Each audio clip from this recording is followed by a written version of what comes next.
아멘. 오늘 우리에게 주시는 말씀 에베소서 1장 3절에서 6절입니다. 에베소서 1장 3절에서 6절, 신약 성경 33페이지, 에베소서 1장 3절에서 6절까지 말씀입니다. 신약 성경 310페이지입니다. 에베소서 1장 3절에서 6절.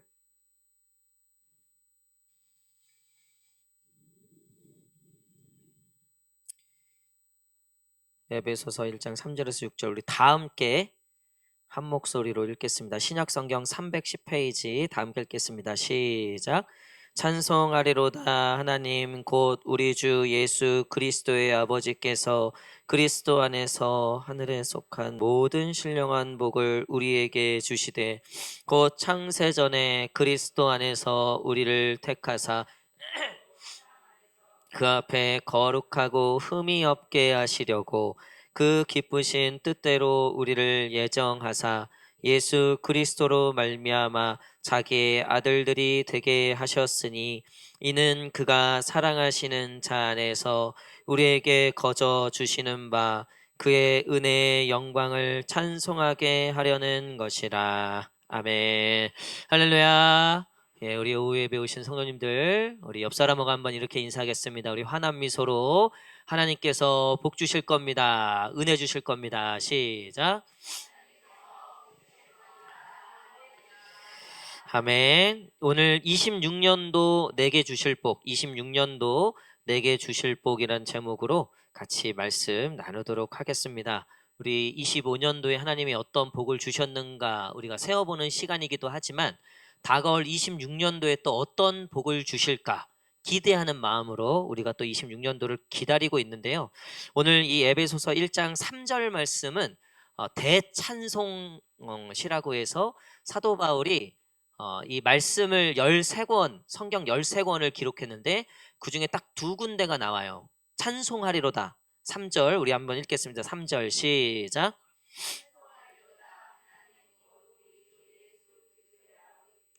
그리스도 안에서 하늘에 속한 모든 신령한 복을 우리에게 주시되. 아멘.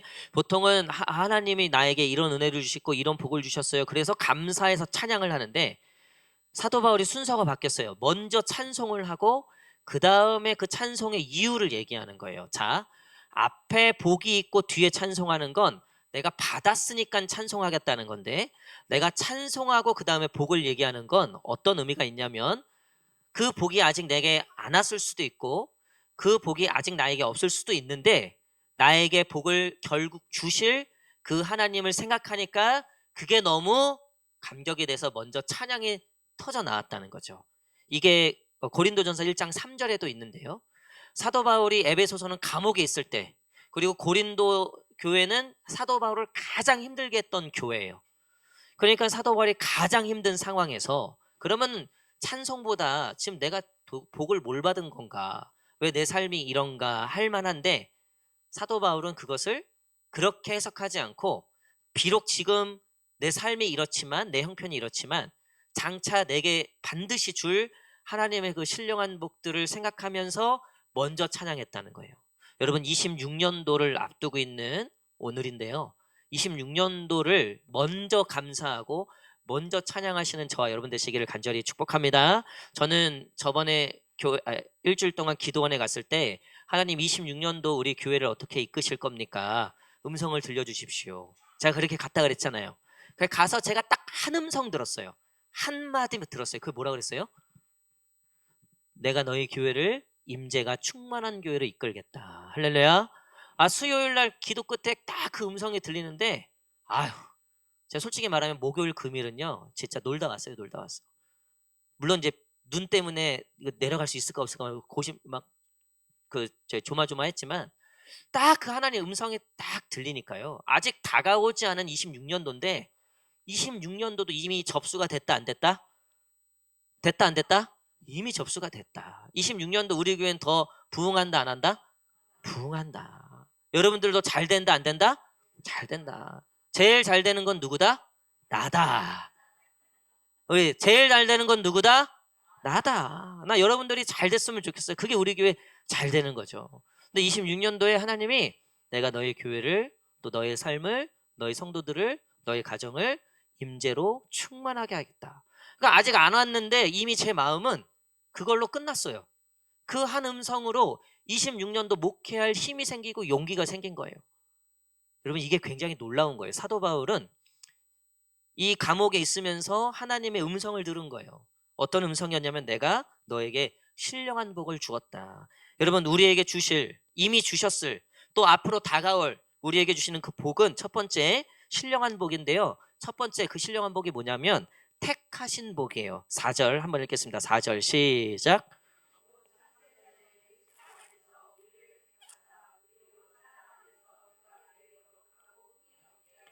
하나님이 택하셨다고 돼 있어요.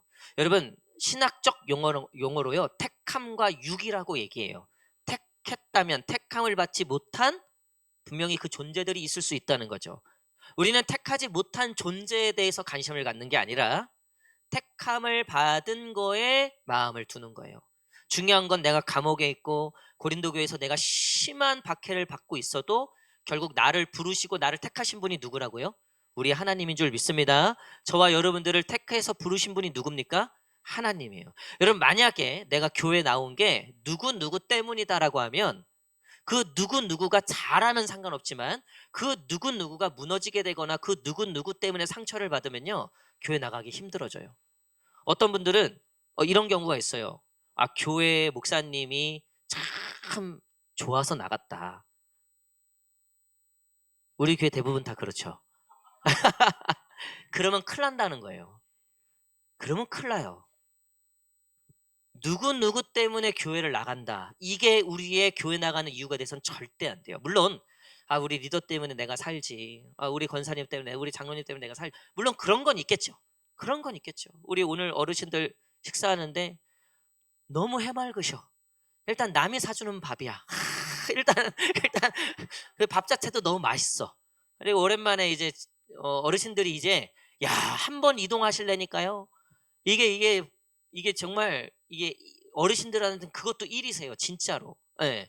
그리고 어쨌든 이렇게 그 해 갖고 어쨌든 이렇게 같이 식사하니 너무 좋은 거예요. 너무 좋으니까 얼굴들이요.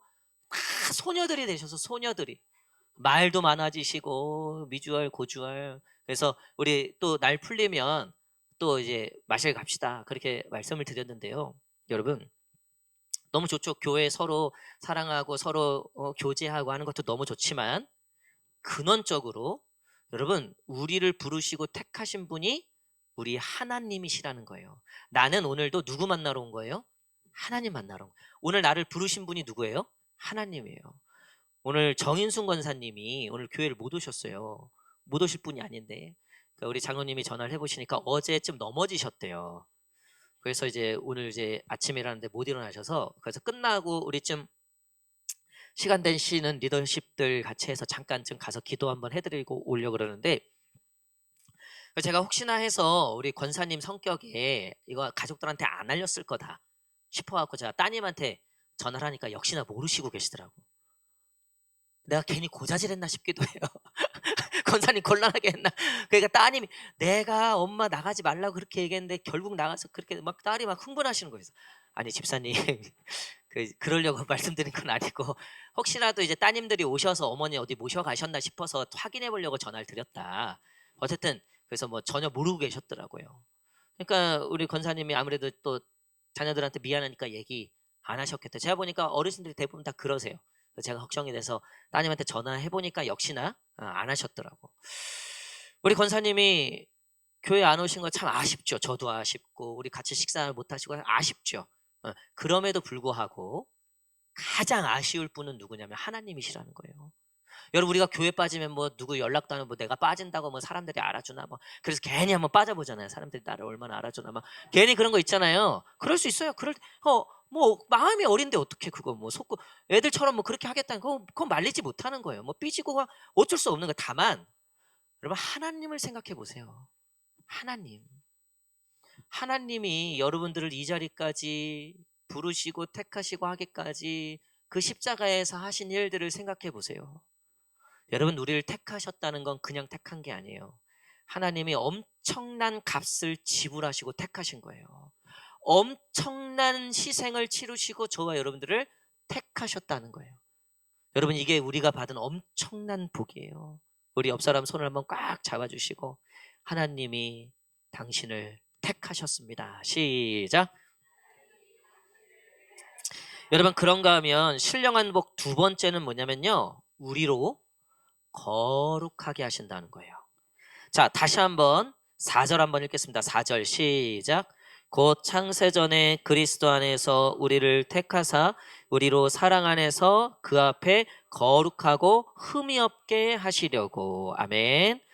여러분 제가 성탄절 예배 때 우리 천안에서 오는 두 청년을 가리켜서 그 열심, 그 거룩함, 정말 그 하나님에 대한 그 신실함. 근데 그게 우리가 하나님을 사랑한 결과이기보다는 하나님이 우리를 사랑하신 결과라고 말씀드렸잖아요.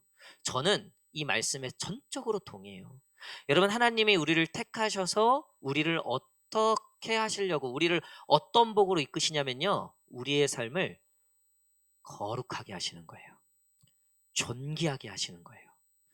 이 거룩이라는 의미는요. 구별되다라는 의미가 있어요. 구별되다. 여러분 우리가 사랑하는 연인의 신발을 사는 거랑 그냥 회사 직장 상사의 신발을 사는 거랑 또 왼수 같은 그 인간의 신발을 사는 거랑 같을 수가 없죠. 우리는 구별되게 돼 있어요. 근데 하나님이 우리를 택하셔서 우리의 삶을 구별되게 하신대요. 그래서 정말 하나님의 믿음 가운데 있는 사람들의 삶은요 달라요. 향기가 달라요. 말이 달라요. 언행 심사가 달라요. 여러분 주변 한번 보세요. 하나님의 거룩함으로 살아가는 하나님의 그 은혜와 사랑 가운데 살아가는 사람들의 삶을 보세요. 아무리 감옥에 갇히고 핍박과 환난 가운데 있어도요. 거기서도 고귀해요. 거기서도 존귀해요. 여러분 요셉이 노예로 팔려가고 감옥에 끌려가고 온갖 고초를 다 겪어요. 근데 가는 곳마다 뭐가 드러나요? 거룩함이 드러나는 거예요. 사람들이 봤을 때 얘는 다르다. 이 사람은 다르다. 여러분 그 일을 누가 하시는 거예요? 하나님이 하신다는 거예요. 아무리 가난하고 힘들고 내가 왜 이런 흙수저에 태어났을까 뭐 해도요. 하나님을 만나고 하나님이 그 삶을 빚어가시는데요. 분명히 흙수저에서 시작했는데 가면 갈수록 인생이 존귀해져요. 뭐 세상에 뭐 돈으로 뭐 세상의 명품으로 이거와 비교가 안 되는 왜 옛날에 007 영화 주인공 누군지 아시죠? 션 코네리 아시죠? 제가 어떻게 그걸 아냐? 제가 그 세대가 아닌데 제가 봤던 영화 배우 중에 가장 기품 있는 영화 배우여서 제가 물어봤어요.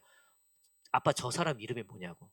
아빠가 션 코네리라고 알려주시더라고요. 제가 지금까지 봤던 그 영화에서 보여지는 그리고 개인적인 그 방송에서 보여지는 그 007 옛날 주인공 션 코네리 맞잖아요. 그분이 너무 기품 있어 보이는 거예요.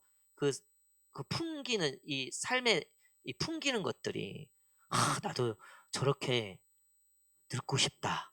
그 어린 나이에. 예. 여러분 근데 우리가 예수님 안에서 그 신령한 복을 누리는 자들, 하나님의 그 은혜와 사랑으로 살아가는 자들에게 나타나는 것들이에요. 그래서 내가 말 그대로 화장실 청소를 하고 내가 말단 직원으로 근무를 하더라도 그런 거와 상관없이 그 삶이 너무나 존귀해요. 그래서 세상에 가치 없는 것들에 휘둘리지 않아요. 나를 그 존귀함을 그 거룩함을 이루지 못할 것들에 대하여 마음을 뺏기지 않아요. 하나님이 그 마음을 언제나 하나님에게로 향하게 하신다는 거예요. 그게 복이에요. 여러분 오늘도 교회 나오고 싶었습니까? 아니면 그냥 더 늦잠 자고 싶었는데 그냥 그래도 안 가면 지옥 갈 것 같고 막 이래 갖고 또 뭐 갑자기 또 안 나오면 또 뭐 직분 못 받을 것 같고 뭐 어쨌든 내가 인간관계 사회관계를 잘 못할 것 같고 여러분 어떤 마음인지는 저는 모르겠지만요. 중요한 사실 한 가지는요. 여러분들을 이 자리로 부르신 분이 하나님이시라는 거예요. 우리의 삶을 오늘 예배를 통해서 조금 더 거룩하게, 조금 더 존귀하게 하시려고 우리를 예배로 부르시는 거예요. 우리를 기도의 자리로 부르시는 거예요. 우리를 말씀의 자리로 부르시는 거예요. 여러분, 그거를 우리가 힘들라고 부르시는 게 아니에요. 우리로 너 고생 좀 해봐라라고 부르시는 게 아니에요. 우리로 거룩하고 흠이 없게 하시려고. 그래서 그리스도인들이 세상의 빛과 소금이 되는 거예요. 그래서 그리스도인들이 세상을 거룩하게 바꾸는 거예요. 보통은 부정한 자를 내가 만지면 나도 그 부정을 옮죠. 근데 예수님이 오시니까 율법과 다른 거예요. 율법은 부정한 사람 만지지 마라. 그럼 너도 부정해진다. 그쵸? 근데 예수님이 오셔서 부정한 자를 만지니까 어떻게 돼요? 그 부정함이 거룩해지는 거예요. 할렐루야. 이게 복음의 능력인 줄 믿습니다. 그 존귀함과 그 거룩함을 누구에게 주셨다고요? 저와 여러분들에게. 여러분, 아무리 믿지 않는 시댁, 믿지 않는 가정일지라도요. 내가 믿음으로 서 있으면요. 그곳이 거룩하게 점점 거룩함으로 번져간다는 거예요.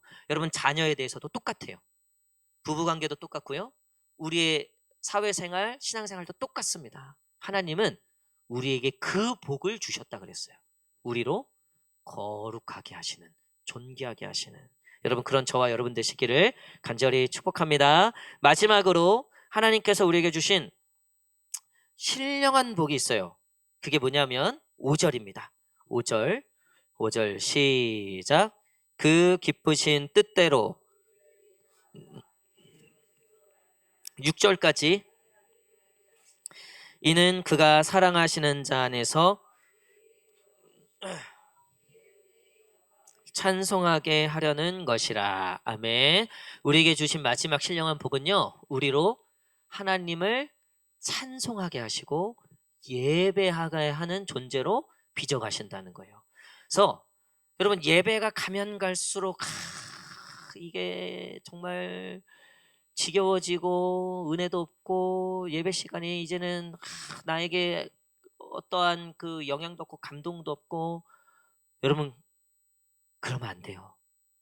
하나님은 가면 갈수록 하나님이 좋아지고 예배가 좋아지고 찬송이 좋아지고 말씀이 좋아지고 우리로 그 하나님을 찬송하게 하는 존재로 우리를 만들어 가시는 그 복을 저와 여러분들에게 허락하신 줄 믿습니다. 특별히 이 일을 위해서 하나님이 우리로 아들들, 딸들을 삼으셨대요. 아들, 딸들을. 여러분, 제가 재미있는 얘기 해드릴게요. 이제 저희 수아가 이제 학교 끝나면 저희 사택에서 학교까지 거리가 좀 있어서 차로 움직여야 돼요. 그러면 이제 보통 사모가 이제 간단 말이에요. 근데 이제 사모가 일이 있으면 제가 이제 대신 가죠. 그러면 제가 이제 기다렸다가 수아가 얼마나 기뻐할까, 놀래켜줘야지 딱 하고 있어서 제가 딱 나타나면 수아가 어떻게 할까요? 일단은 오 아빠 하죠. 그리고 이어지는 말이 있어. 나 그 이야기가 너무 나를 미치게 만들어요. 근데 엄마는? 그리고 이제 수아가 이제 집에 딱 들어왔단 말이에요. 집에 딱 들어왔는데 집에 누가 있어요? 아빠가 있어. 근데 엄마는 없어. 그러면 딱 들어와서 아빠하고 인사하는데 이어지는 말이 뭐예요? 엄마는? 그리고 이 말을 하더라고 얼마 전에. 분명히 제가 집에 있어요. 근데 엄마가 없어. 그러니까 얘가 나도 모르게 집에 아무도 없네 이러더라고. 나는 뭐예요? 이 땅의 아빠들. 이 땅의 아빠들. 예. 물론 아빠죠. 아빠인데요. 수아에게 있어서 엄마라는 존재는